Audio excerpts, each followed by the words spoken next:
हमारी संख्या है, मेरी मातृशक्ति, मेरी बहनें, मेरी माताएं, मैं सबसे पहले तो आप लोगों का धन्यवाद करना चाहूँगा।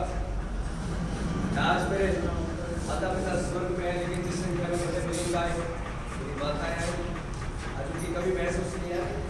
आज उनकी निगाह के आप लोगों ने मुझे आशीर्वाद दिया, उसके लिए बहुत बहुत धन्यवाद करना चाहूँगा हमारे बड़े भाई ऋषिलाल थाना जी का, भाई सुरेंद्र जी का, भाई तुषार का, पूरी जेजेपी परिवार का, जो मेरी रीढ़ के हड्डी पर के मेरा साथ दे रहे हैं, जो मार्गदर्शन करा रहे हैं, जो बता रहे हैं कैसे करना। मैं राजनीति में नया, हमारे घर में कोई सरपंच भी नहीं रहा, पार्टी ने मुझे कोई जिम्मेदारी दी, ऋषिलाल थाना जी ने पूरी जिम्मेदारी पार्टी ने भेजा, इनका भी बहुत बहुत धन्यवाद।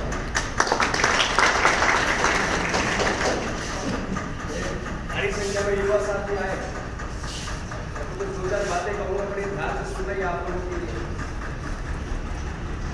जैसे कि कहते हैं कि श्री कृष्ण जी ने कुछ कहा है कि कर्म करो फल की चिंता ना, और मैंने तो इस लाइफ में इस दोहे को अपनी जिंदगी का मूल मंत्र मान लिया।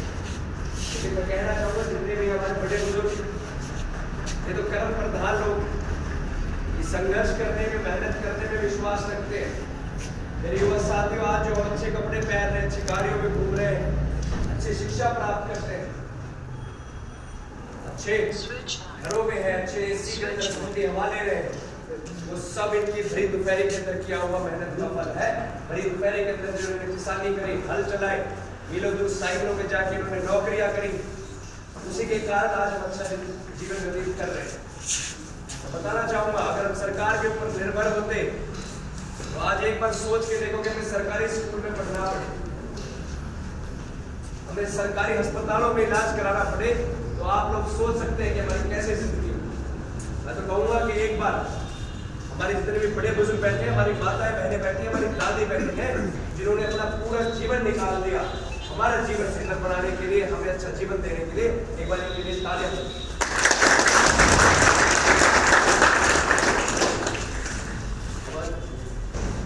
भारत माता की जय, वंदे मातरम, वंदे मातरम, बोलो कृष्ण कन्हैया लाल की जय, बोलो बाके बिहारी लाल की जय, हर हर महादेव।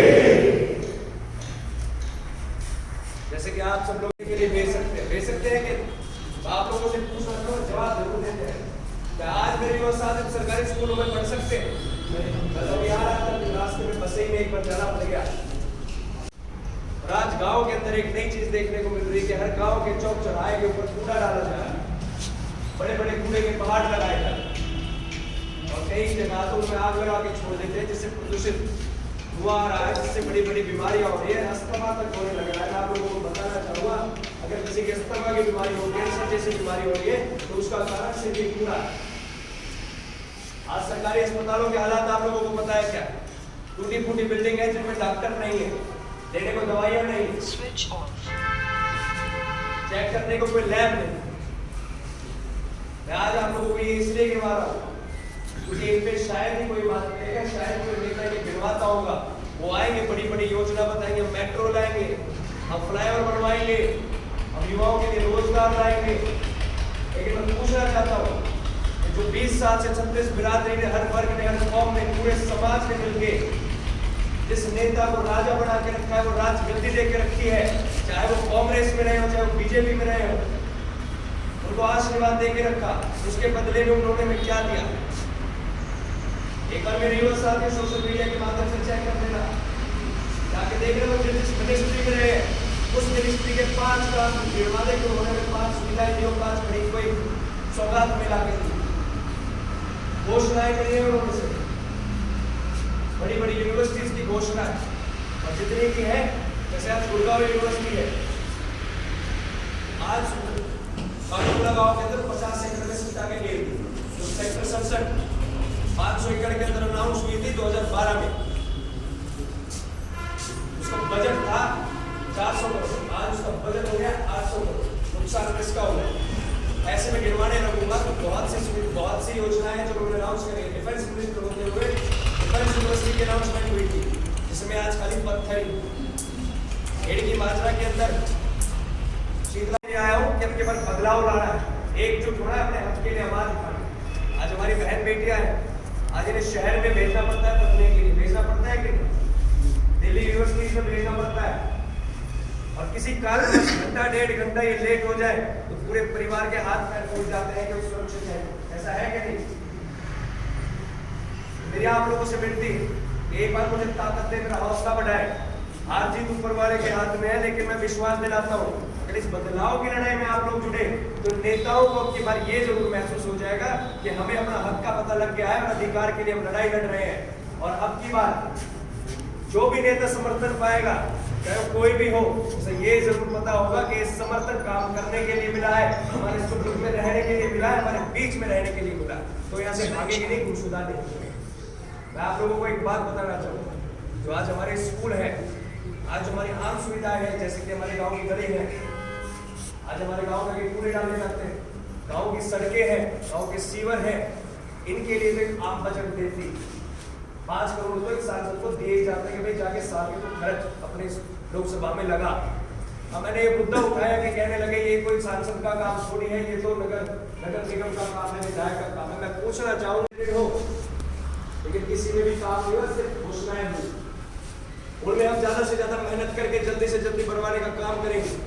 इनका बजट भी आ चुका है, इनके ठेकेदारी अपने छोड़ते हैं, कभी वो 400 से 800 होता है, कभी 50 से 150 हो जाता है।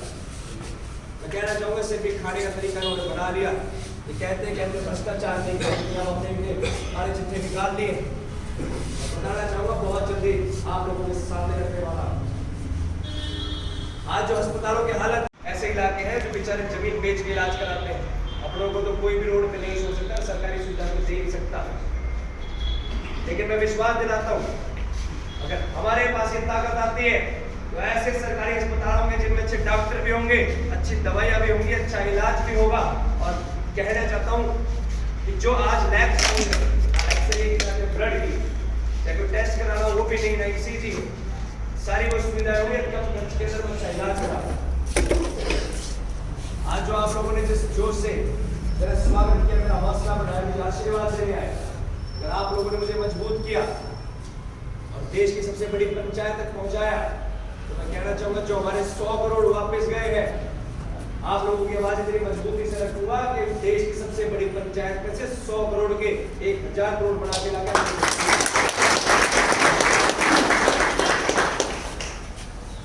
मैं वो 5 साल वाली राजनीति करने नहीं आया, जो 5 साल में आऊंगा एक बात दिखाए, तो आप लोगों के बीच का हूँ, आप लोगों का बेटा हूँ, आप लोगों का भाई। ऐसे गांव से आता हूँ, गाजीपुर से कई लोग गए भी होंगे, कईयों के रिश्तेदारी भी। आज भी उसी गांव में रहता हूँ, संघर्ष करके मेहनत करके आज फिल्मों तक गाने गाए। हमारे कोई ज्यादा खानदान से नहीं थे, नाम राजा रघुवंश खानदान से आते हैं। समस्या क्या पता है, जिन समस्याओं से आप लोग जूझ रहे हैं, मैं भी जूझ रहा हूँ। आज भी मेरे गांव के हालात ऐसे हैं कि 2-4 घंटे की बारिश आ जाए, गोटे गोटे पानी होता है। मैं कहना चाहता हूँ समस्याओं का वो पता है, उनको पता है जो हमारे बीच के हैं, जो इन समस्याओं से जूझ रहे हैं, उनका समाधान भी उनको ही पता है जो इन समस्याओं में रह रहे हैं।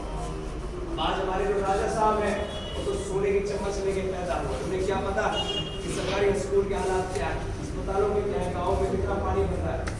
उनको इलाज कराना होता है तो विदेशों में जाके कराते हैं, तो अपने बच्चे पढ़ाने होते हैं तो विदेशों में शिक्षा प्राप्त करते हैं।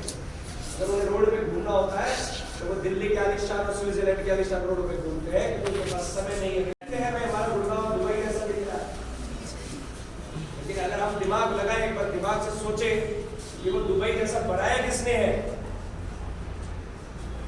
किसने बनाया, एक बार सोचा है कभी? सरकार ने तो नहीं बनाया, कम से कम प्राइवेट आदमी नहीं बना रखा है। बड़े बुजुर्गों एक बात, आज इस रोड पे घूमो और एक गोल्फ कोर्स पे घूमो, जिसको दुबई जैसा कहते हैं, वो पूरा बिल्डरों का बनाया हुआ, उसमें सरकार का बनाया हुआ एक भी रोड नहीं है, एक फ्लाईओवर नहीं है, एक बिल्डर पास नहीं है। वहाँ जितनी बिल्डिंग है सारी बिल्डरों की बनाई हुई है। अगर सरकार की बिल्डिंग है, सरकार के फ्लाईओवर देख रहे हैं, सरकार की सुविधा देख रही है, तो ओल्ड गुड़गांव है, राजीव से इधर इधर। एक बार राजीव चौक के पास जो अंडर पास है उसकी शक्ल देख के, उसके हालात देख के आओ, एक बार गोल्फ कोर्स के देखे हो, आपको अंदाजा पता लग जाएगा, फर्क पता लग जाएगा। बारिश है, 2-4 घंटे की बारिश के अंदर 48-48 घंटों का जाम लगता है। बारिश से लटपट हो जाती है, रात को नावें भी चलाने लगे थे, ये हमारी सरकार की सुविधा। मैं कहना चाहूँगा भ्रम में ना रहे, बहम में ना रहे। आज हमारे नेताजी गिरवा रहे कि मैंने इतने फ्लाईओवर बनवा दिए, मैंने द्वारका एक्सप्रेस वे बनवा दी, गरीब के मुंह से निकल गया उन्हीं के इंटरव्यू। मेरे तो नितिन गडकरी ने बताया, मुझे नहीं पता, पूरे देश को पता है रोड के ऊपर काम हुआ है, हाईवेज के ऊपर काम हुआ है, तो उससे एक नितिन गडकरी ने पूछना चाहूँ कि उन्होंने हमारे लिए किया। आज कुछ गाँव ऐसे हैं कि गाँव की गलियों के हालात है। आज हमारे पुराने गुड़गांव में आते हैं, पास की कुछ है कि नहीं, जो फाटक के पास लगते गाँव है उनके पास अंडरपास की जरूरत है कि नहीं है, लंबा लंबा ट्रैफिक होता है और इसके स्तर बढ़ता जा रहा है। अब मैं बातें करूं रोजगार की, तो आज मेरे युवा साथियों आपके पास कोई रोजगार है? आज बड़ी बड़ी कंपनियां उठ के गुड़गांव से जा रही है, हरियाणा से जा रही है। हमारी लोकसभा के अंदर एक मारुति थी, वो भी कहीं ना कहीं अब इधर उधर निकल रही है। तो बड़ी एक कंपनी लेके आए, बड़ी कोई मल्टीनेशनल कंपनी लेके आए, तो बड़ी इंडस्ट्री लेके आए हो, तो रोजगार के उन्होंने विकास करी। मैं पूछना चाहूंगा और कहना चाहूंगा युवा साथियों, तो आप लोगों के अंदर समझ है, बाहर भीतर जाते हो, सब कुछ देखते हो, हम क्यों इन बड़ी यूनिवर्सिटीज के अंदर डोनेशन दें? अब की बार जो नेता सत्ता में रहे हैं, अगर आप लोगों के बीच में आए तो ठीक, नहीं तो अपने सोशल मीडिया के माध्यम से जवाब मांगे कि हमारी यूनिवर्सिटीज कहाँ है, जिनके ऊपर हजारों करोड़ों रुपए का बजट अनाउंस हुआ था, वो बजट कहाँ है? आज हमारे छोटे भाई बहन भाई आज सरकारी स्कूल के अंदर हालात क्या है, बात इसमें खड़े नहीं हो सकते, और उसी स्कूल में बैठ के वो खाना कैसे खाते हैं एक बार अंदाजा लगाए। आज उनसे पूछे उन स्कूलों का बजट कहाँ है, इन अस्पतालों का बजट कहाँ है, जब पार्किंग बना के डाल दी है, पिछले 5 साल से गुड़गांव अस्पताल को छेड़ा तक नहीं गया, उसके 150 बेड उठा के सेक्टर 10 के अंदर ट्रांसफर कर दिए गए। सेक्टर 10 के हॉस्पिटल के भी एक बार हालात आप जाकर देखिए। आज गुड़गांव के अंदर 3 बड़े अस्पताल होने चाहिए थे, बचा एक है जिसके अंदर सब घुसे जा रहे हैं, और उसकी सुविधाएं भी आप लोगों को पता है। इनके पास समय है, बीजेपी का दफ्तर बनाने का करोड़ों का 2 साल में बना के खड़ा कर दिया। क्या अस्पताल पहले बनना चाहिए था दफ्तर? आप लोग बताएं। तो नेताओं का रेस्ट हाउस उन्होंने राजीव चौक में बना के खड़ा किया है, 5 स्टार कहते हैं, वो रेस्ट हाउस जरूरी था, ये सरकारी स्कूल जरूरी था, लेकिन इसके लिए नियत चाहिए, इंटेंशन चाहिए काम करने के लिए। और हमारे लोकसभा के जो नेता रहे, हमारे सांसद साहब रहे, उनके पास समय का है,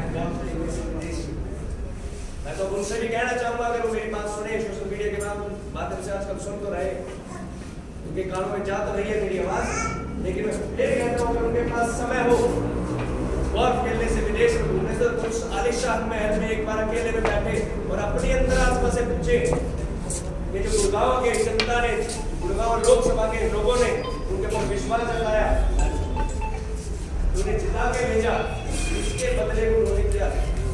उनके अंतरात्मा से भी एक ही आवाज निकलेगी कि झूठ प्रेम की राजनीति कर इनका बावड़ा बनाया, इनके यहाँ का अधिकार इसे छुपा के रखे, दबा के रखे।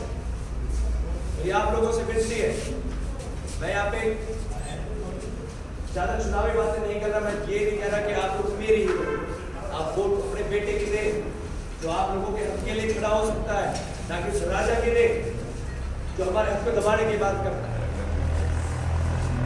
आप वोट उसे दें जो आपके सुख दुख में खड़ा मिले, आप वोट उसे दें जो आपके बीच का हो, जो कुछ उससे समस्या आर्थिक ऊपरवाड़े के हाथ में एक बार बदलाव की लड़ाई में जुड़े, एक बार संघर्ष करें, एक बार अपने बात को तुरंत करें। बताना चाहूँगा अगर मेरा हौसला यहाँ पे खड़े हुए हर एक युवा का हौसला, कभी कोई हिम्मत नहीं कर पाएगा इनके सामने बोलने। इनके अपोजिशन वाले मेरे विपक्ष क्या है, किसी ने इनकी पोल पट्टी खोलने की कोशिश करी, इनके लिए बोलने की कोशिश करी। आज हमारी भी आवाजें दबाई जा रही है, प्रयास किया जा रहा है। मेरे सामने बड़ी बड़ी पार्टियां भी हैं, बड़े बड़े दिग्गज नेता हैं जो पिछले 20 साल से जरे जमाए बैठे हैं, जिनका एक वहम है कि उनके लिए कोई बोलेगा नहीं। लेकिन मैं कहना चाहूंगा आप लोगों का आशीर्वाद रहा, आप लोगों ने मेरा हौसला बढ़ाए रखा, तो ऐसी 4 बड़ी पार्टियां और आ जाए, ऐसे 4 बड़े दिग्गज नेता और आ जाए, इनसे ना मैं रुकने वाला हूं, ना मैं छोड़ने वाला हूं।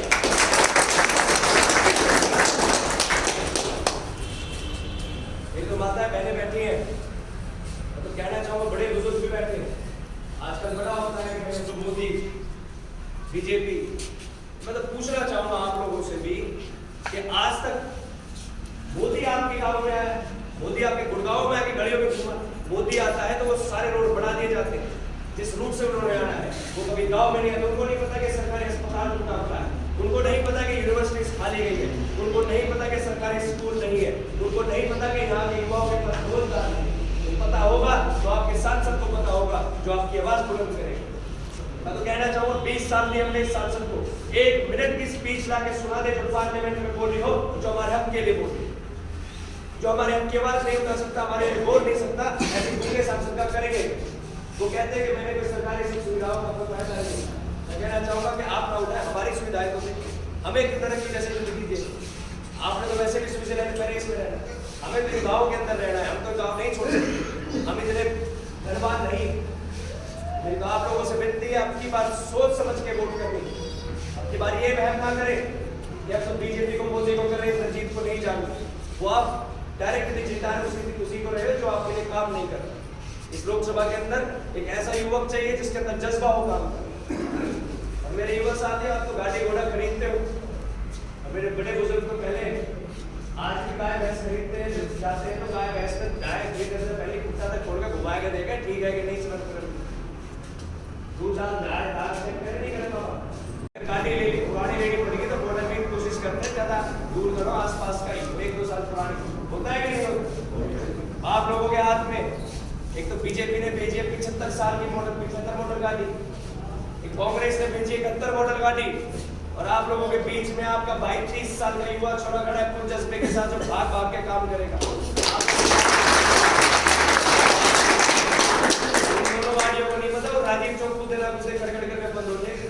मैं विश्वास दिलाता हूँ आने वाले 40 साल तक आप लोगों की भाग भाग के सेवा करूंगा और वो हर समस्याओं का समाधान निकालूंगा जो आज तक नहीं। और जो मैंने बातें बोली है, मैंने बहुत बड़ी घोषणाएं नहीं करी कि मैं ये करूंगा वो करूंगा। सांसद का तो काम होता है मेट्रो लाए, सांसद का काम होता है बड़े बड़े हाईवे सेंटर बनवाए, गाँव के अंदर युवकों को रोजगार दे, बड़ी यूनिवर्सिटीज लाए, वो सब भी किए जाएंगे। लेकिन मैंने पहले वो मुद्दे उठाए हैं जिनके ऊपर 75 साल से आज तक काम नहीं हुआ। और मैं एक विश्वास दिलाता हूँ जो मैंने मुद्दे उठाए हैं 5 साल के अंदर काम करके दिखा सकता हूँ। बड़ी योजनाओं के ऊपर वादा करता हूँ। गुड़गांव के अंदर जो चेन्नई और डीएस साइड का जो दुबई है, इस गुड़गांव को पेरिस बनाने का काम करूंगा अगर आप लोगों ने मेरे साथ। ज्यादा समय नहीं लेता, बात करने लगूंगा शाम तक निकल जाएगी। मैं आप लोगों का आशीर्वाद चाहता हूँ कि 25 तारीख को आप लोगों के पास एक ऐसी चाबी है इन बच्चों का भविष्य का ताला खोलेगी, इन स्कूलों का ताला खोलेगी, अस्पतालों का ताला खोलेगी। तो 25 तारीख को